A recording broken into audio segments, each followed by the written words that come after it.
Sita, female, age 39, Bhutanese, Beldangi 2 refugee camp. They would always come when I was alone. The panic attacks. I would lie awake in the hut I've called home for 22 years and feared that that number would only keep growing. Then, images of the fires that reduced huts to ashes would flash through my mind, and the trembling would start.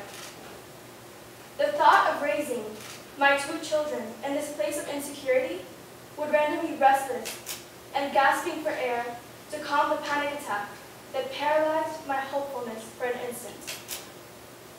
So no, I don't consider myself healthy emotionally. The blood pressure tablets the camp doctors prescribe that I take daily help though. Being a parent here is not easy. My girlfriends at the Bhutanese Refugee Women's Forum and I understand each other. We share the same feelings of fear and frustration mingled with hopeful expectations. When my shift at the camp beauty parlor ends, we get together and chat for hours about our struggles as single mothers, left behind by our relatives who have long resettled in the United States. Mine are in California. I regret our separation. I was teaching at a school in Katari, a town outside the camps, 11 years ago, when I decided to marry my superintendent, a local Nepali.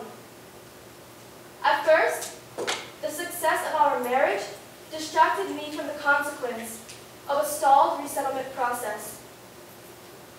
The family I was founding on my own made up for the one I was about to be torn from. I traded in my harsh life conditions in the camp for a home with him in the local community. His family was never supportive.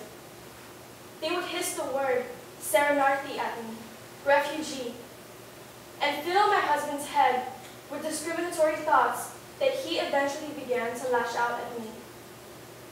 Our marriage deteriorated shortly after the birth of our second child, when he let alcohol dictate his life and his words to me. I then filed for divorce and returned to my life in Beldangi. My family was ousted from Bhutan when I was 17, but I don't remember much of the life we left behind. I try not to remember. It hurts to reminisce. I hope to take my children to California. Our file is currently in process now that the divorce is finally settled and completely in the hands of the officials.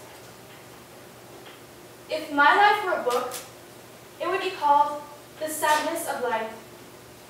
I fear that I will never leave, but the hope I have for my children's futures motivates me to keep a positive outlook.